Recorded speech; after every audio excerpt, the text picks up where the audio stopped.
Il s'agira au cours de cette expérience de colorimétrie de déterminer la longueur d'onde d'absorption maximale d'un colorant alimentaire donné, de déterminer la concentration en colorant d'une solution inconnue et de vérifier par la même occasion la loi de Beer-Lambert. Qu'est-ce que la spectrophotométrie?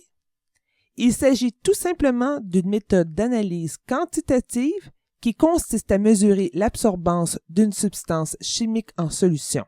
L'absorbance mesurée par le spectrophotomètre est reliée à la concentration de l'espèce absorbante par une relation de proportionnalité qui est la loi de Beer-Lambert.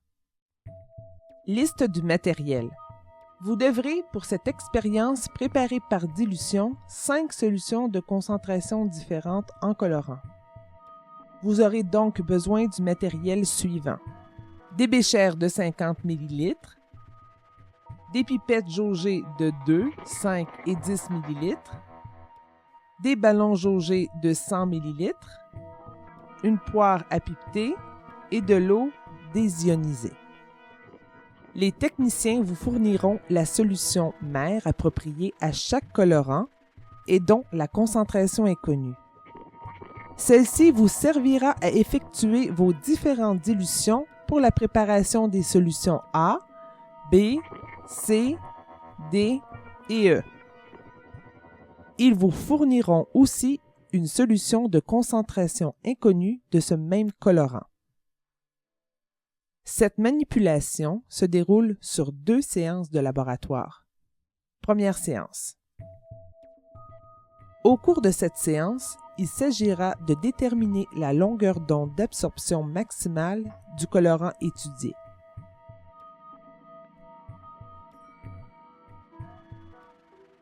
N'oubliez pas de conditionner les pipettes de 2 et de 5 ml 2 fois avec de l'eau et ensuite 2 fois avec la solution à pipeter.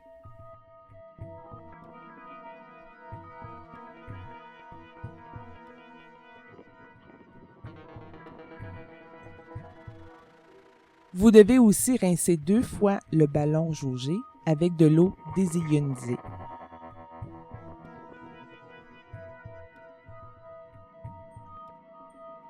Cette détermination se fera à l'aide de la solution C. Celle-ci est préparée en prélevant 7 ml de la solution mère du colorant étudié que l'on placera dans un ballon jaugé de 100 ml.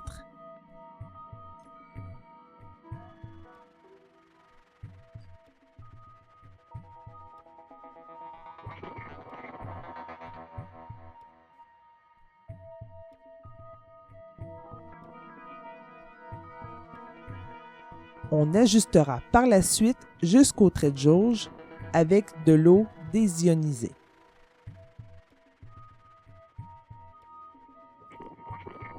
Pour un ajustement précis et afin de ne pas dépasser le trait de jauge, on utilisera un compte-gouttes vers la fin de la dilution.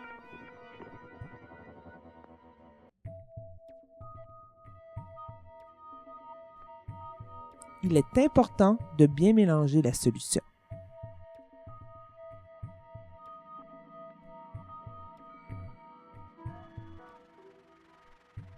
Vous devez rincer minimalement 2 fois chacune des éprouvettes, la première avec de l'eau déionisée et la seconde avec la solution à analyser.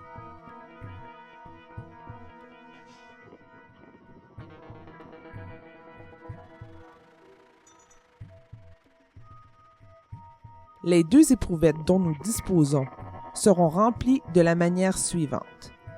L'une est remplie avec de l'eau désionisée et l'autre avec la solution C qui vient d'être préparée.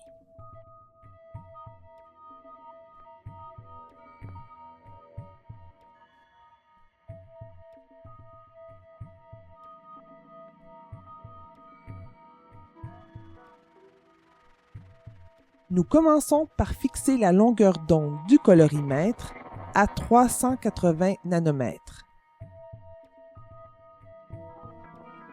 On s'assurera que l'extérieur de ces 2 éprouvettes soient bien essuyés lors de la prise des mesures afin de ne pas altérer les résultats. Nous introduisons l'éprouvette contenant l'eau désionisée et faisons le zéro.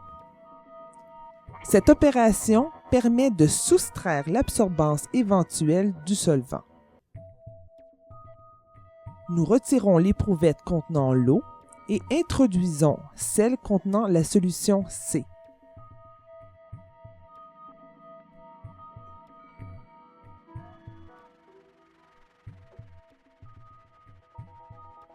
On note la valeur de l'absorbance affichée par le colorimètre.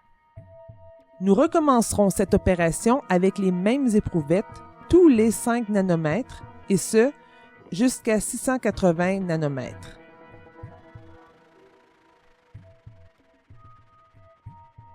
Le traçage de la courbe de l'absorbance en fonction de la longueur d'onde permettra de connaître l'absorbance maximale. Cette longueur d'onde nous sera utile pour la deuxième séance. Deuxième séance. Nous reprendrons la même solution mère utilisée lors de la première séance et nous procéderons à différentes dilutions afin de préparer nos solutions A, B, C, D et E. Ces solutions sont préparées en plaçant respectivement 2, 5, 7, 10 et 15 ml de la solution mère dans un ballon jaugé de 100 ml et en ajustant à chaque fois jusqu'au trait de jauge avec de l'eau désionisée. Il est important de bien mélanger les solutions à chaque fois. Chaque solution préparée est versée dans un petit bécher. De la même façon, il faudra procéder à la dilution de la solution inconnue en prélevant 10 ml qui seront placés dans un ballon de 100 ml et on ajustera avec de l'eau désionisée. Nous fixons le spectrophotomètre à la longueur d'onde maximale déterminée lors de la séance précédente et nous commençons à mesurer les absorbances des différentes solutions en débutant par la solution la plus diluée, c'est-à-dire la solution A. Pour cela, nous remplissons une des éprouvettes avec de l'eau désionisée et l'autre avec la solution A, tout en l'ayant préalablement rincée plusieurs fois à l'aide de cette même solution. Nous introduisons l'éprouvette contenant l'eau désionisée et faisons le zéro. Nous introduisons ensuite l'éprouvette contenant la solution A et en mesurons l'absorbance. Cette opération est répétée à l'aide des autres solutions B, C, D et E, en prenant soin de rincer plusieurs fois l'éprouvette à l'aide de la solution dont l'absorbance va être mesurée. Le traçage de la courbe de l'absorbance des solutions A, B, C, D et E, en fonction de la concentration de ces mêmes solutions, nous permettra d'obtenir une courbe d'étalonnage.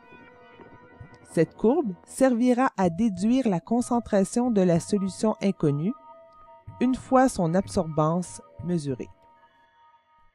Consignes de sécurité et recyclage des produits. Les consignes de sécurité sont simples pour ce laboratoire, à savoir porter sarrau et lunettes de sécurité.